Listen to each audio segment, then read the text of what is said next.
Welcome back to another episode of 40 Facts About the 40K Universe. I am your host, Gershwan, and today we're going to be talking about the Space Marines as we get into the Dark Hunters.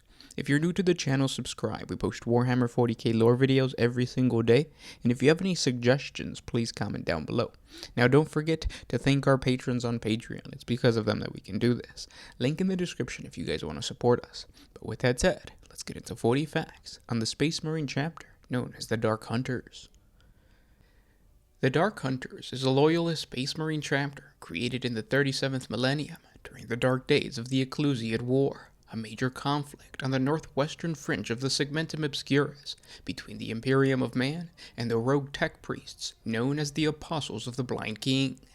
The chapter was tasked with destroying the cult, which viewed humanity as an affront to the machine god and used their technological expertise to exterminate as many human worlds as possible. The cult's success was thanks to their superior technologies, one of which was a medium-sized tracked vehicle equipped with a remotely operated turret-mounted weapon system, thought lost since the time of the Great Scouring. Its higher-caliber war machines outclassed anything the Imperial forces of that area could mobilize, and to make matters worse, the cult eventually discovered an ancient artifact from the days of the Dark Age of technology that allowed them to implode the heart of a sun and completely disrupt the balance of a whole planetary system. With this incredible threat on the horizon, the Imperial command begged for help from the Adeptus Astartes, who responded by elevating Captain Agnar of the White Scar's first founding chapter to the position of chapter master of a newly sanctioned Dark Hunters chapter. Tactically, Captain Agnar was very different than the rest of the White Scar brothers. Within the ranks of the chapter existed a unique combat doctrine that stretched to the Great Crusade, where certain White Scar Legion companies fought in joint operations with the Raven Guard Legion, and on their return, the tactics these White Scar battle brothers learned from their brethren had become part of their own battle codes. It was rumored that Agnar was the tactical descendant of these warriors who favored stealth over fast-moving tactics. His brotherhood of 98 Astartes, all of which were trusted veterans of the White Scars, were chosen to form the core of the new chapter, and they took on the name Dark Hunters to honor the ancient battle code born from two first-founding legions. Before departing from the White Scar's homeworld of Cho'Garis, Agnar was presented with a relic power axe said to have been used by the great Jagatai Khan, the Primarch of the White Scars. It was a double-headed power axe that crackled with blue flames. Honored and inspired by this gift that came straight from the vaults of the chapter's fortress monastery of Quanzhou, the Dark Hunters took up the image of the Primarch's weapon as their chapter's badge, a double-sided white axe on a field of blue. And to represent the blue flames of the power weapon, the Battle Brothers exchanged their White Scar's colors to the dark of Hunter Blue. Although eager to purge the heretical tech priest of the Apostles of the Blind King, the Dark Hunters were first forced to defend the worlds of the Imperium from an impending chaos assault, rumored to be led by one of their traitor brothers, the warsmith Hilgar and his demon engines. This fallen tech marine was not only leading a sizable assault, he had also corrupted various titans that would be unstoppable against any planetary defense force, and proved a challenge to the Dark Hunters that at that point were merely a single company at best. The chapter saw a harrowing fight against the mutated warlord titan, Repulus Maximal, and the chapter took heavy casualties, but eventually the stoic warriors proved successful in pushing the assault back. Although successful, the campaign, which became known as the Battle of Blood Steel, left a deep-rooted mistrust of the machine and damaged the collective psyche of the Dark Hunters, and it would never be the same. Eventually the chapter chose the ice world of Phobian as their homeworld. They built a fortress monastery atop the 12,000-meter mountains called Argast Range and named their new home Mors Agnar after their first chapter master. Phobian was chosen because of the planet's nomadic tribes, which made excellent recruits. There were two types of tribes, the Saramates and the Nokiros people. Both tribes were dangerous hunters. The Saramate people roamed the moonlit plains of the night world, fighting in silence, for to cry out, even in pain, is to attract the attention of the great Phobian bats, which hunted the skies on silent wings. The Nokiros people preyed on the herds of pale, cannibal horses, which roamed the basin plains, but they would eat a man just as happily. So hunting parties were often formed to clean out these roosts that are too close to human habitations. Some Imperial savants and chapter serfs argue that the chapter took on their name from these beasts that stalk the homeworld, and the tactics of the chapter came from the swift, silent hunters that would become the Astartes. This is all conjecture. Early in the 38th millennium, the Dark Hunters were called to aid Inquisitor Gallius against an anti-imperial rebellion on the planet of Zeranoa. The heretics managed to open up a warp rift where the leaders of the rebellion were drawing their sorcerer's powers. The Dark Hunters fought alongside Akkadian Imperial Guard Regiment and managed to defeat the rebels and close the warp rift, but at the cost of the Inquisitor's life, who sacrificed himself to close the portal. Late in the 38th millennium, the Dark Hunters defended their homeworld against the Apostles of the Blind King. With their quarry at their footsteps, the Dark Hunters utilized the tactics and methods of war they knew best, but that proved ineffective against the large battle groups of Chaos Titans. The then chapter master, Julani Khan, ordered the Ansar Company, the 8th Company, to penetrate the hull of the leading war-class Titan, and the company fought on and succeeded in destroying the Titan from within, granting victory to the Dark Hunters, but at the cost of the entire 8th Company. In this conflict, 403 battle brothers, nearly 2/3 of the chapter, died, their names never forgotten, to be revered in the history books of the chapter forever. But chief among those names are those of Captain Mithraean of the Ansar Company, the Sergeant Akin, also of the same 8th Company.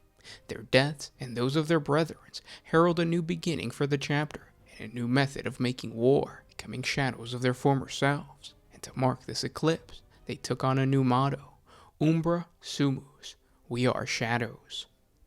Many years later, in the 41st millennium, the infamous Chaos Spacemarine warband known as the Punishers led a massive chaos invasion of the Kargad system. The Dark Hunters chapter participated in the defense of its own homeworld, but they were outnumbered by the forces of Chaos. The Punishers landed 250,000 Chaos cultists in the first wave, with mighty Emperor-class battleships to provide support. Their numbers were severely depleted. The Dark Hunters were forced to pull back and made their final stand on their fortress monastery, cradled in the rugged peaks and glaciers of their silver-speared range. The Punishers eventually surrounded Mors Agnar and fought their way within. The Dark Hunters were forced to make their final stand within the chapter's reclusium, their numbers reduced to only 200 battle brothers. As the Dark Hunters faced certain annihilation, they were saved by their fellow Adeptus Astartes brethren. It took the help of 6 other chapters, including the Brazen Fist, the Dark Suns, the Doomslayers, the Shadowhawks, and 2 other unnamed chapters, to finally push the Punishers from the system. Though the Dark Hunters emerged victorious, it was a pitiful victory at best. Their numbers had been greatly reduced, and many of their ancient vehicles and transports had been destroyed. But the Dark Hunters would persevere and go on to rebuild their numbers, though it would take many Terran centuries to replace the lost battle brothers. In retaliation, the chapter embarked on a retribution crusade once their ranks were replenished nearly a century later. The Dark Hunters assaulted the Punisher stronghold in what became known as the Battle of the Black Star. So successful was this revenge that over half of the Chaos Warband was destroyed. The Dark Hunters went on the hunt for the remaining traitors. The Punishers regrouped many centuries later and assaulted the Imperial world of Ras Hanum with the goal of obliterating the Dark Hunters' 3rd Company, which was stationed on the world. Captain Jonah Kern, captain of the 3rd Company, managed to hold the forces of Chaos at bay, while being assisted by the local garrison of the Astra Militarum and the Planetary Defense Force. The Dark Hunters even went so far as to form a temporary alliance with the Eldari of the Kalor Craftworld, helping the Xenos find an ancient artifact precious to their race in exchange for their aid in defeating the forces of Chaos. Despite the deceptions and cunning of the Eldar, the captain stayed true to his word and gave the artifact to the Eldari Farseer, thus committing an act of heresy.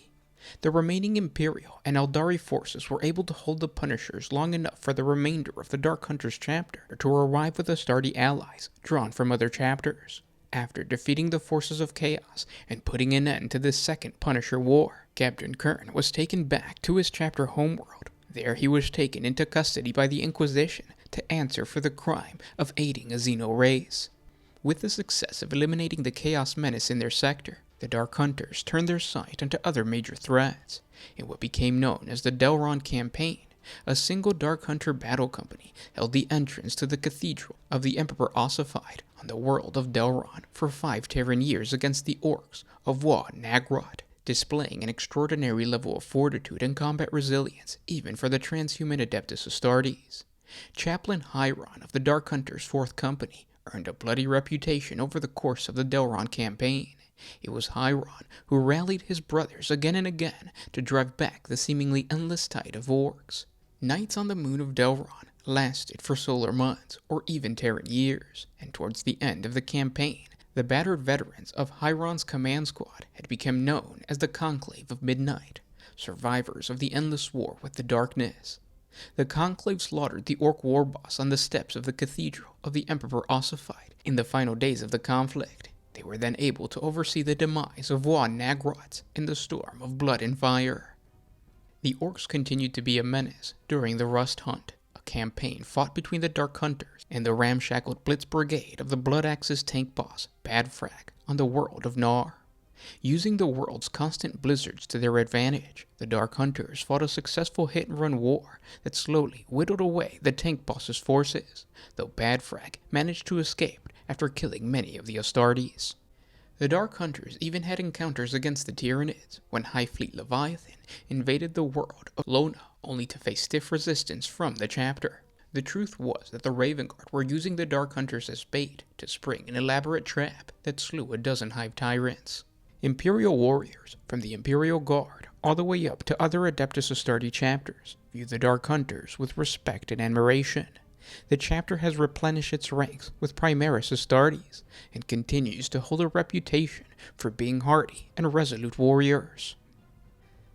And those were 40 facts on the Dark Hunters. I hope you guys enjoyed this video, and I hope it showcased how 2 First Founding Legions could influence 1 chapter. So if you want to create the lore to your own successor chapter, or your fan-made chapter, you can definitely pick 2, 3, however many cool key points or key tactics of another chapter, and then just blend them together into one and somehow twist it in this way.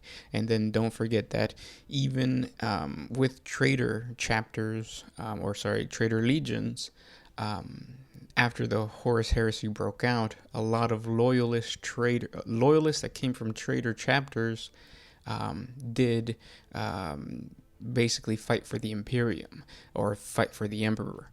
They became known as Gray Shields, or Black Shields, I think it is, and then they fought, and their gene seed was probably collected when they died.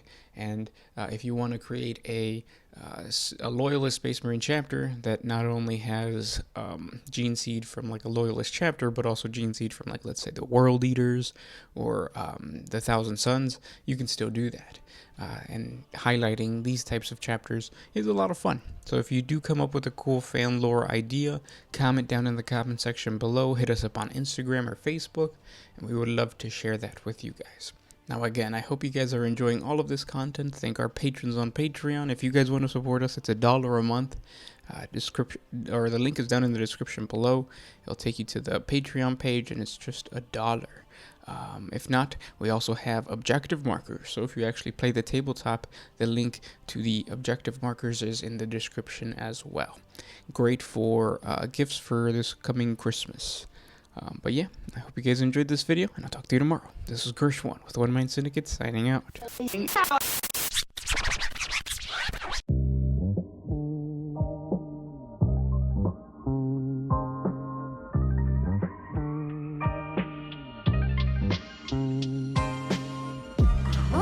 used to put my freedom first in any situation.